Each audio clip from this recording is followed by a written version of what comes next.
My name is Jill Coyle, and welcome to another episode of No One Dies from Divorce, where we talk the nitty-gritty aspects of divorce and help each other come through this not only surviving, but thriving.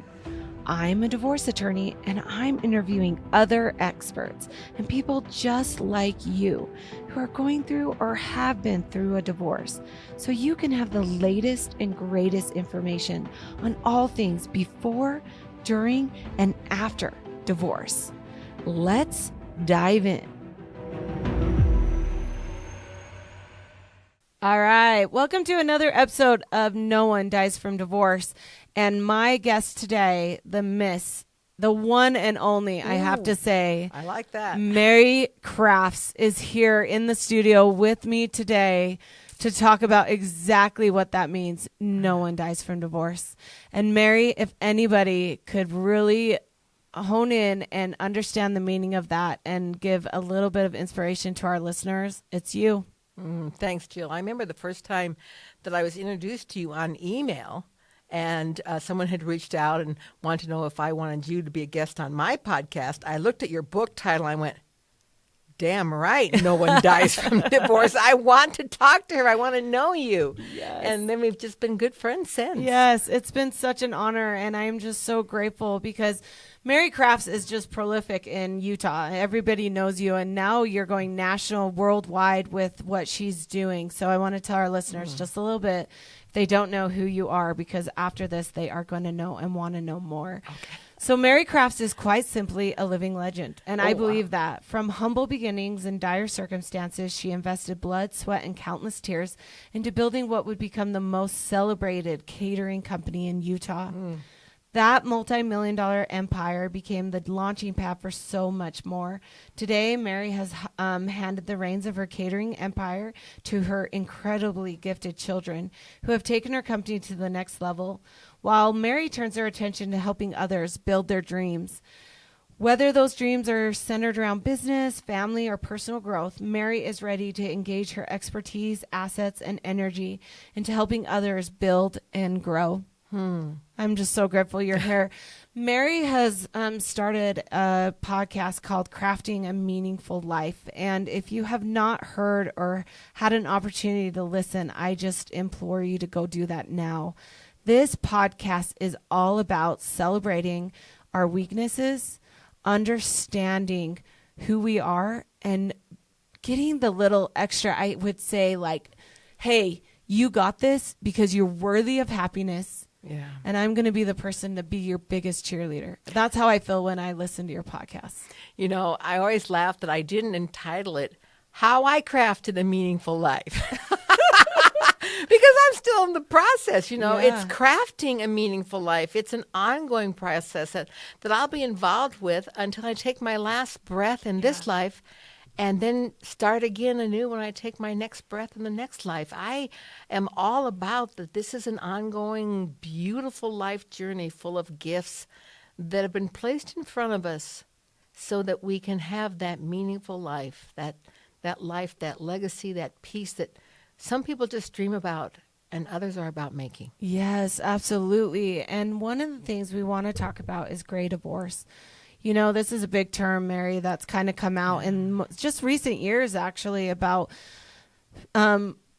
people over 50 are getting divorced at higher rates than in any other time in our history. And that's, I guess they just coined that term, gray divorce. I guess you can use your imagination to why it's called that. But well, you start turning gray. Yeah. Yeah, but I also think that it's one of the most important subjects as a divorce attorney to really help, because, when you are moving into 50s, you're looking at an opportunity to slow down, and you're looking at an opportunity to possibly retire or be able to kind of enjoy your life in a different way than the rest of your life has been. And so it's really interesting when you're getting into divorce, how that affects you differently than if you were 20 or 30. Oh, absolutely. And I really want people to just hear your story, Mary. I know it, and I just know that our listeners are going to resonate with it. So talk a little bit about your first marriage and what kind of led right into your first divorce. Well, I think in order to understand my first marriage, you have to understand how I went into it. And that was, I went into it as pretty damaged goods as I look back. Okay. That I myself was full of fear, and that I was pretty good at hiding those fears. I actually think I should have been an actress on Broadway, because I am a tremendous actress at really putting a shield up. And that it wasn't until after my divorce that people would say, I didn't know you were unhappy. You were always such a happy person. I'm such a good actress. Yeah. How old were you when you got married in your first I was marriage? 27 when I got married. Okay. So at that point in time in Utah, and you have to think it's not now even. Right. This is back 50 years ago. Yeah. And 27 and not married, you were definitely damaged goods. Yeah. And I came out of a relationship that I had been engaged to a gentleman, and one day he just said to me, Mary, I just can't do this. He said, I may be damned in hell because I think I'm supposed to marry you, but I can't. I want a beauty queen. I'm used to having a trophy on my arm. I want to be with you until we go to the mall, and then I don't want to hold your hand. I'm like, what? Yeah. What are you talking about? And I was literally devastated. And 3 months later, I met my husband. 3 months later, I was married. Okay. So that actually explains a Yeah. lot, because we have to remember, when we're damaged goods going into a relationship, a lot of times we're just looking at that other person to fix what's already broken. And so we look at something else and we think, oh, this person can fix me. But in reality, we're never going to be fixed until we're ready to fix ourselves. We talk a lot about that, about running into relationships after a broken relationship, because there's no way for you to heal and become that whole person that you are if you're going to run into the arms of somebody else. And that explains so much, too, in the fact that, not to kind of spill the beans of your ex-husband, but he really showed up in narcissistic ways, very, very controlling, had his own demons in himself. Which makes sense, Mary, because narcissists in relationships show up to the broken in the ways that the broken person needs. And the reason why is they are going to be grandiose. They're going to fill your cup with words and make you feel this way, but really it's lip service. Right. And I think so many times I fell into that hole that I warn people about, and that is that you can fix no one but yourself. Yeah. And so many people have asked me, didn't you have some inkling that he was gay, or that he was bipolar, or that he had this rage disorder, or that he was paranoid about everything? Like, well, yes, but of course I knew that if you loved enough, and if you took care of them, and you did all these things and provided them with everything they didn't ever had before, you could change them and fix them. And I fell into that path. Yeah. And so many times we look at our spouse and we just think, I can fix you, or I can be the person you need to want to be a better person. And at the end of the day, it just doesn't happen that way. No. If you say, I say this and quote this, is that if you're always going to set unrealistic expectations for your spouse, the only person that's going to be disappointed is yourself. And so I always say, if you're going into marriage or a relationship right now, you have to have your eyes wide open, and you have to be like, is this the person I'm okay with? Right. Because nothing else is going to, and the honeymoon stage, as you would say, it is always the best. So if there's triggers that you're like, that's odd, or I don't like that, or, oh, he snapped at me. If that's happening in the honeymoon stage, then you need to open your eyes to what's going to happen when that ends. And, if I came in as damaged goods, already feeling rejected, already feeling not enough to ever find the person that I truly wanted, and that it was rejected by my fiance and all sorts of things, it doesn't matter if they're damaged goods too, because this is all I deserve. This is all I better find. I better take this opportunity quick, because otherwise I'm going to end up alone. Yeah. And it's just one vicious cycle that does not end and keeps going on until one of you decide, I want something more. Yeah. And in your case, and I want to we were talking about this before the show, and I want to bring what you were talking about, because you were married for how long? 28 years. 28 years. Yeah. with this understanding that something was broken, that, you're not enough, or so talk about that. What led you to be able to just, I guess, suffer for 28 years?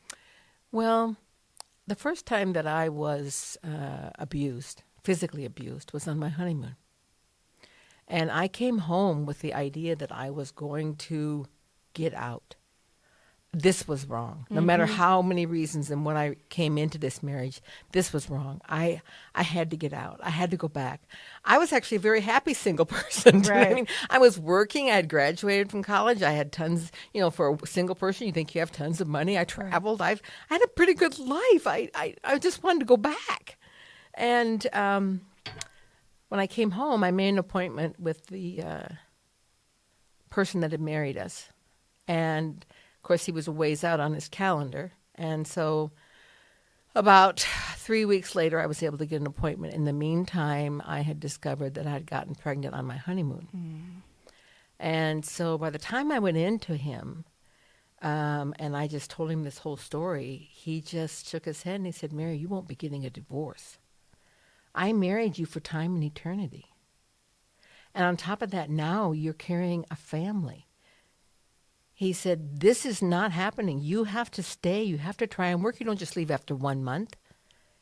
And I'll never forget it when he came around from the front of his desk and sat on the edge and said to me, "Mary, I'm going to leave you with a promise, though. All is not lost." And I'm like, okay. Okay, what is it? And he said, "When you learn to love with the pure love of Christ, all of his problems will go away." I sat there for a moment and I said, "What?" He said, "You can heal this.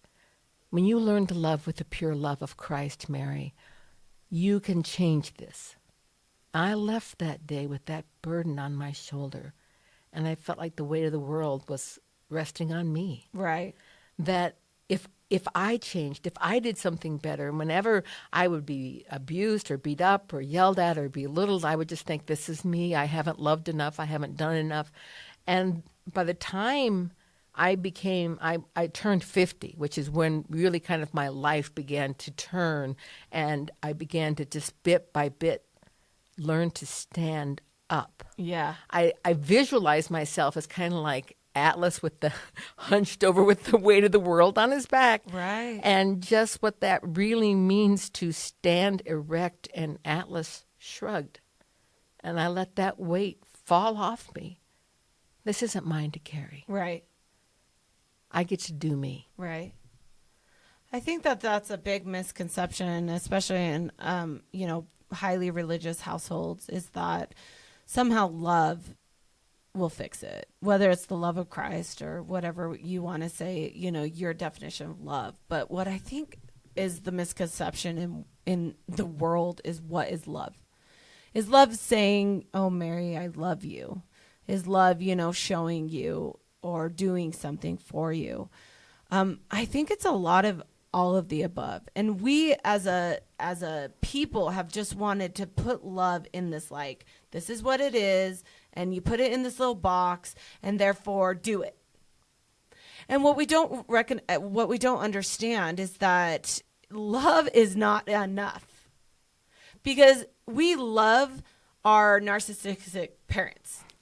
But do we have to accept them? Yeah. There are so many different things about that we have to kind of take away from love and behaviors. And so many times, I know me and Mary were raised in the same state, same religious background. So many times that they want to say that this love, will fix all. And every therapist that is understanding of reality, is going to tell you that that's not enough. It's not enough, because just saying that I'm going to be about love doesn't go back to those fear-based tapes that were laid down in our back part of our brain, the fight or flight, the first responders, the back part of the brain that holds all the fears of our life are the first responders. Yeah. And if you can just wait and take a breath and let the cerebral thinking part of the brain take over, then you have a chance. at stopping the synapse which were laid down when we were so young, of, I'm not enough. I'm afraid of being a failure. I'm afraid of being rejected. I'm afraid of not being liked. I'm afraid of not being smart. I'm afraid. Right. And unless you deal with those base fears, love doesn't have a shot. Because love cannot be stronger unless you're aware that fear is ruling your life. Yeah. And then you have a shot to let love come in and flood you with goodness and beauty, and you can think about those things. I look back on my life, and I think those first 50 years of my life, there was rarely a decision made that wasn't based on fear. Right. It's why I was such a great caterer. Because I was so afraid of messing up that I went to the nth degree. I was so afraid of failing. I was so afraid of not being paid and being broke. Yeah. I mean, I just worked like some sort of crazy dog to make my business successful. But it didn't have anything to do with love. Right. And once I began to make that shift in my brain and began to replace those synapses with, love-based thoughts, I became an even better caterer. Yeah. I was showing up for people to serve them, and because I cared about them and cared about their event, and there began to be a different feeling at the company, that we were giving people these wonderful hospitality experiences, and they left feeling embraced and loved. Yeah. I know it's crazy to think you're going to show up at an event and feel loved by the caterer, but that's really what we were creating. Right. And as I began to create that in my personal life, it spilled over then into my company, into my relationships with other people, and into my relationship then with my husband, who I realized, I can't stay here. Right. I can't stay here. I can't stay here out of fear anymore, because I'm not about fear. Right. I'm about love. I wanted to just, for our listeners who are listening as well, it is never okay for somebody to physically hit you. Yeah. Ever. And we hear so many of the excuses. Well, it was just one time, or he was drinking, she was drinking. And I'm just going to say, I don't care what the excuse is. It is never okay to physically abuse on either side. And if that is happening in any shape or form, it needs to stop, and you need to seek help.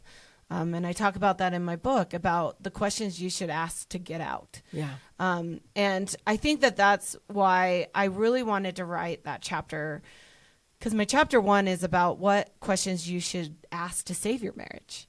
Because so many people don't really understand what is the reasons why I want a divorce, or is my marriage salvable? And in some cases it is, and you should want to put in the work, because it's a whole lot easier to do that than to jump ship.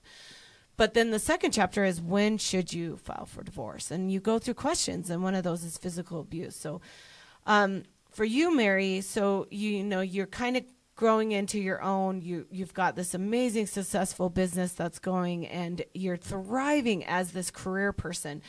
But you're dying inside as, woman, mom, wife. Yeah. So I wanted to kind of tell me about that bridge of where you recognized that you couldn't be this person that was hiding behind the mask. Like you said, people after the divorce saw you and were like, I had no idea. So tell me about that kind of storyline of you getting to where you recognize that, okay, this is it. I'm done. I fooled myself for so long into believing that I was the savior here. I was going to save him and save the marriage and the family. I fooled myself into a long time believing that this marriage was my act of service in this world. That it was my calling, my mission. Right. And I decided that the reasons I was staying were so dysfunctional. They had also to do with fear. Yeah. I was afraid I was going to be alone for the rest of my life. Mm-hmm. I was afraid that no one would be there to help with the children. Which is a reasonable fear. Yeah. Like, I hear a lot of that from people is like, oh, I don't want to be alone. Like, that's okay to feel that. And we talk a lot about living in your loneliness and understanding how that can be something to empower you to do something for others. But I just wanted people to hear that. Like, that is an understandable fear. Absolutely. And when I finally began to get rid of some of those fears, then I could look at the functionality of this relationship and realize that it was so dysfunctional, so many years of trying to fix it, so many therapists, so many counselors, so many retreats, so many, oh my gosh, it's just a long list, but that it was dysfunctional and was not going to get better. And the way for both of us to succeed was for me to leave. He did not, even in the end, did not want this to end. Even when it was apparent had come out that he was gay, and even when, all still that he was no longer verbally or physically abusive to me in the end, but the verbal and the emotional abuse is even harder. Oh, yeah. Because there's something about the physical you're able to say, this has nothing to do with me. But the emotional and the verbal is much harder to push away, much harder to say, oh, maybe I am that way, or maybe that is me. And you just begins to beat you down. And the ability to stand up and to have courage is huge as you begin to move forward.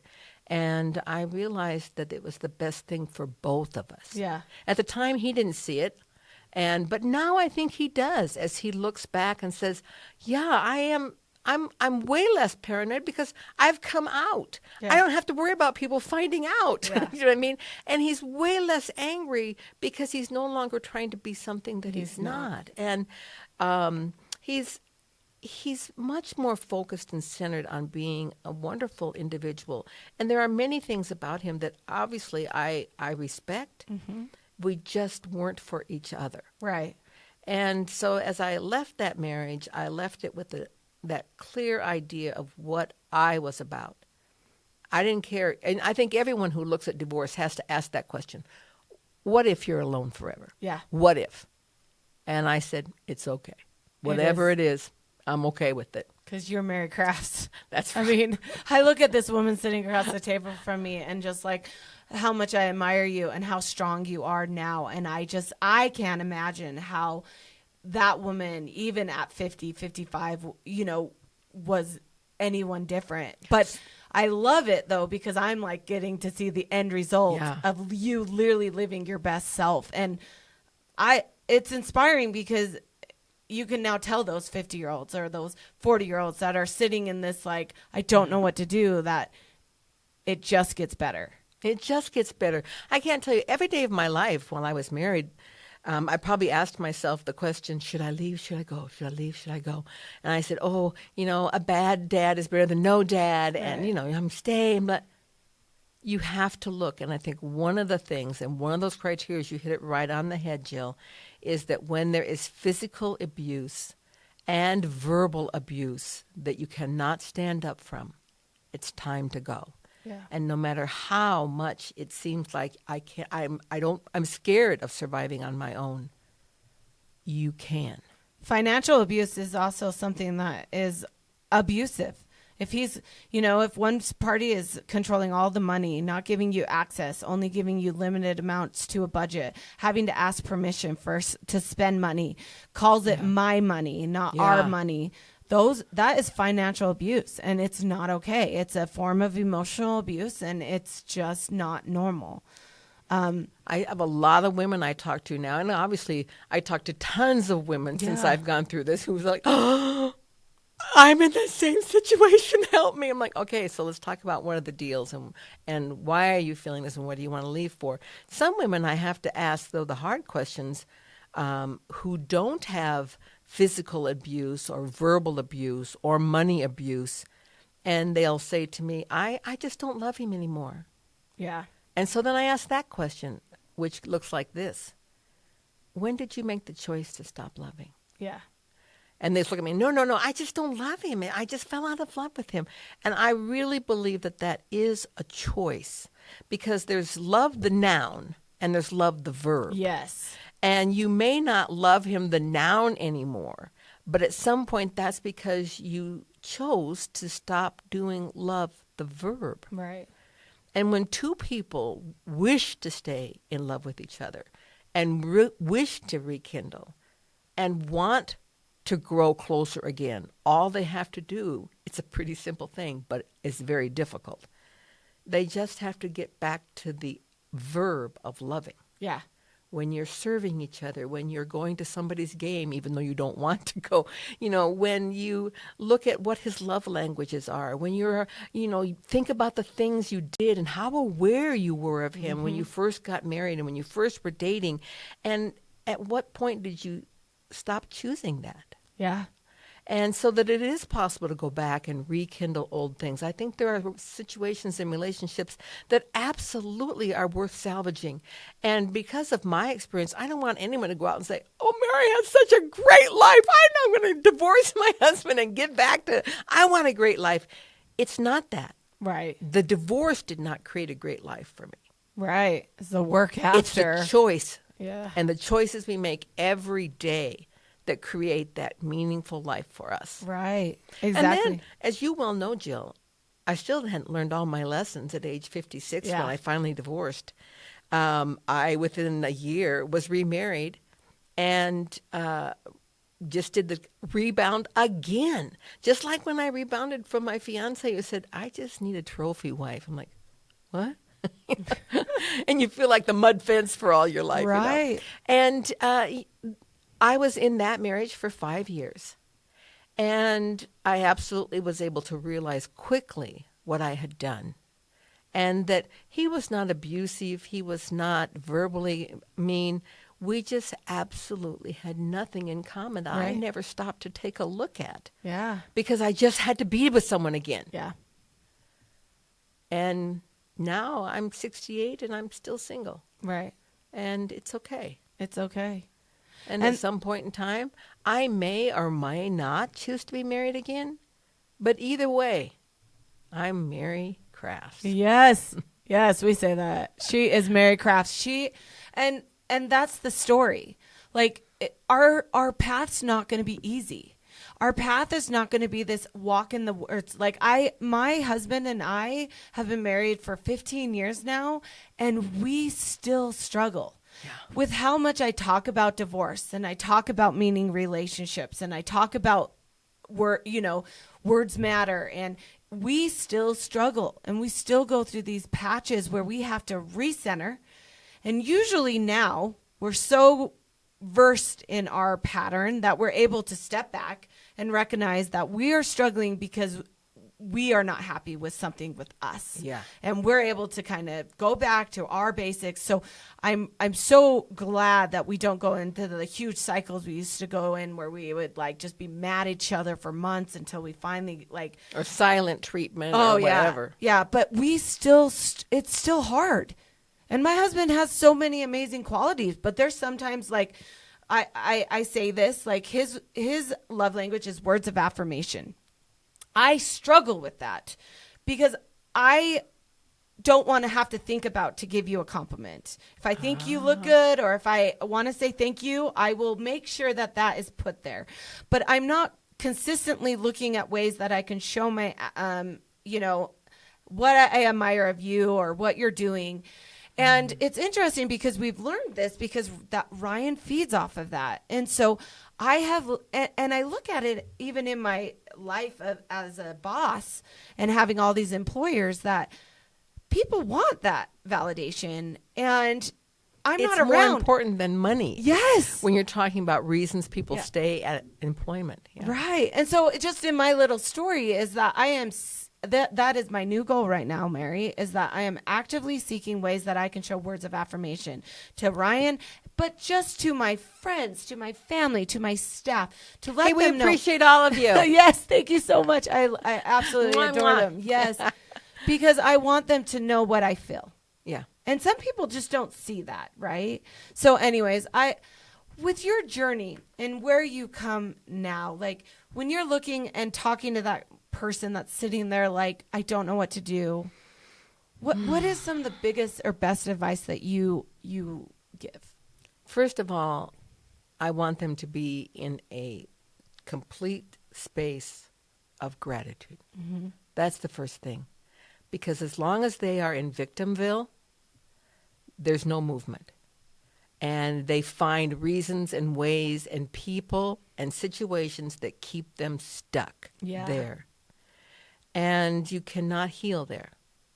So I want them to be completely immersed in gratitude. And this is how I get immersed in gratitude.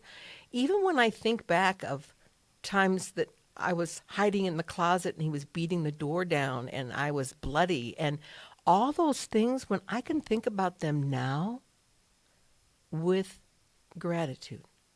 And I know that sounds strange, but each one of those things that I went through allowed me to move down a path of where I am today.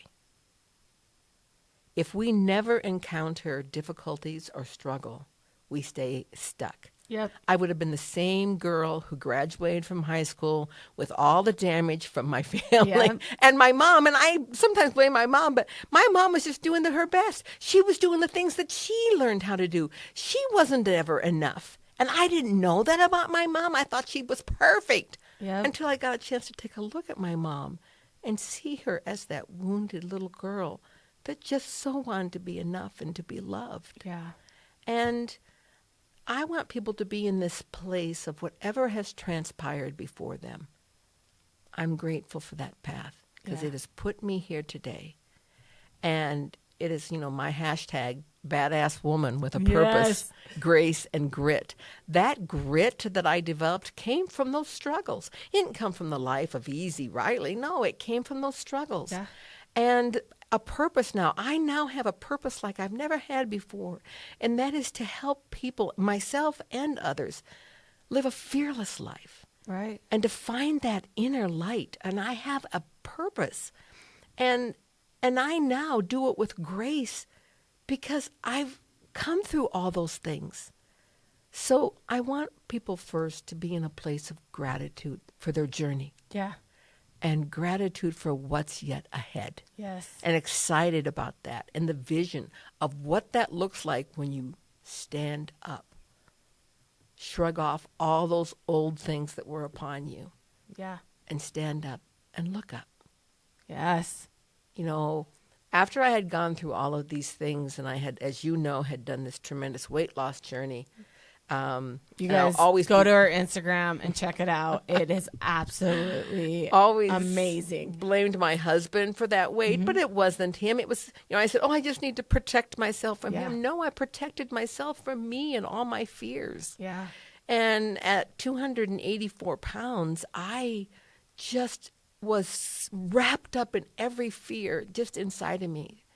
And as I made that journey and that commitment, and that I started at age 50 and finished around age 56, 57, that I knew I needed to put my flag in the ground because it's very easy to go back. Yep.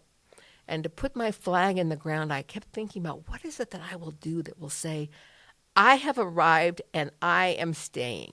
So watch out, world.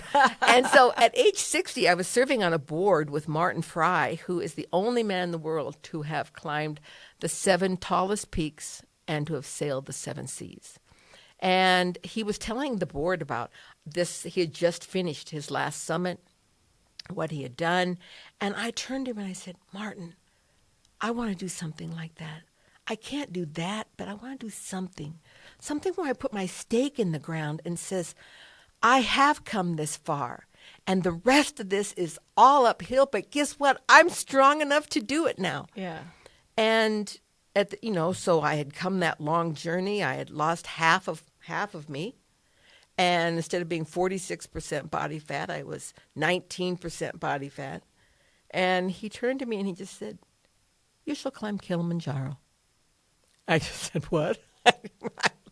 I really just thought he was kidding. He said, no. He said, you have the ability to climb Kilimanjaro, and it will be your summit of your life, and you will never look back. I sat there and looked at him, and I didn't really say much. I went home. I thought about it. And then he texted me, and he said, just tell me when you're going to complete the goal. I was 60 at the time. I said, well, sometime in the next 5 years, I guess. And he said, okay, well, I'll check base with you and see how that's coming along. And every time I went to a board meeting, he would ask me, and I wasn't any closer to preparing or getting ready. I'm like, I'm scared to do this. I didn't know about hiking. Well, Finally, he was taken off this board, and I was like, oh my gosh, thank heavens, I don't have to talk to him every month. But he still would text me every now and then. And so at age 65, I realized when I turned 65 in August, and when I started the new year in January, I realized if I don't do it now, I will turn 66 without completing this goal. Mm-hmm. So I paid my money. I bought my ticket, and I signed up with an outfitter. I got my 22-page equipment guide. I was like, oh my gosh, I thought the ticket was the expensive part, but this equipment guide's ridiculous. Yeah. And I began training, and I knew I was going to do this. And, went to Machu Picchu, hiked up to 14,000. They say that's the break point for whether or not you have the lung capacity to go on up at the top of Machu Picchu or Kilimanjaro without oxygen, which is at 19.4. And I did. I didn't have a problem. I thought I was so ready. I hiked every mountain in Utah. I trained at the gym. But then when I got there, I realized, no, you really didn't train the way you should have. I mean, these people were working out at the gym, but with 30 pounds of rocks on their backs. Yeah. I didn't do that. Right. And this one woman said, oh, yeah, I trained about 50 miles. And I said, total? And she said, no, every week. What? Every week? What are you talking about, woman? And I was 15 years older than the next person. And they had all hiked together. Many of them had done Rainier and Denali. Some of them had done Everest. And here was me.